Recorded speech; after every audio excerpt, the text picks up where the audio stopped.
Skema e paqes fiskale nuk ka ngjallur interesin e pritshëm të bizneseve në muajt e parë të zbatimit të saj. Sipas të dhënave të bëra publike nga Ministria e Financave, deri tani janë regjistruar 62 aplikime, ndërsa vetëm 19 biznese kanë përfunduar procedurat për lidhjen e marrëveshjes me shtetin. Sado të jenë këta sektor, me 19 kompani, siç e kuptoni, pesha është relativisht shumë e ulët. Në lidhje me 19 marrëveshjet, pra ajo që mund të them, sepse edhe unë nuk se kam marrë numra apo kam numra para me për këtë, po ishin të shpërndarë pothuajse në gjitha sektorët, nuk është se kishte një sektor të saktuar, nuk është ajo që mendonin se shumë analistë thoshin do përfitojnë ndërtimi, pothuajse ndërtimi nuk është përfshirë fare ose në një ose dy kompani maksimalisht, ndërkohë që pjesa e dakordësisë paraprake për këstet ishte një vlerë që nuk është se ishte një vlerë për të vënë re. Kemi në tregti 8, në shërbime 3, në prodhim 4 dhe në ndërtim 4, pra për një total prej 19 marrëveshjesh.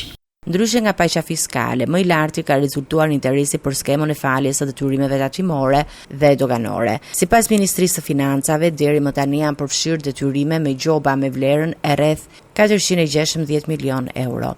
Institucioni vlerëson se ekonomia shqiptare ka shfaqur performancë pozitive dhe gjatë gjysmës së parë të vitit e ndikuar ndër të tjera nga proceset e rivlerësimit të pasurive, i cili ka gjeneruar rreth 50 milion euro të ardhura.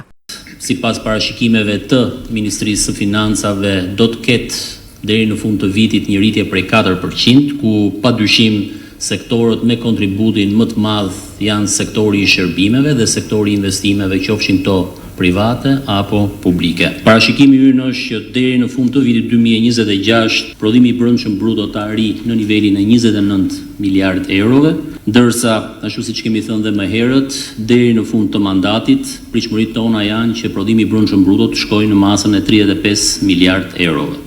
Në të njëjtën konferencë, drejtori i përgjithshëm i doganave Besmir Beja deklaroi se administrata doganore po vijon për arfërimin e legjislacionit dhe procedurave me standardet e Bashkimit Evropian, me synimin për të përmbyllur kapitujt përkatës të negociatave deri në vitin 2027. Mua shpeshherë më vjen mirë të them që dogana shqiptare është në pararojë të proceseve integruese. Shqipëria sigurisht do jetë vend kufitar i Bashkimit Evropian dhe dogana shqiptare do jetë doganë e gjithë Bashkimit Evropian. Megjithatë, treguesit ekonomik paraqiten pozitiv. Ministria e Financave pranoi se inflacioni gjatë 6 mujorit të parë ka arritur në 2.7%, indikuar edhe nga zhvillimet gjeopolitike. Për këtë arsye, autoritetet nuk përjashtojnë mundësinë e rikthimit të bordit të transparencës për monitorimin e çmimit të karburanteve, nëse situata në tregjet ndërkombëtare do të ndikojë një mas të tillë.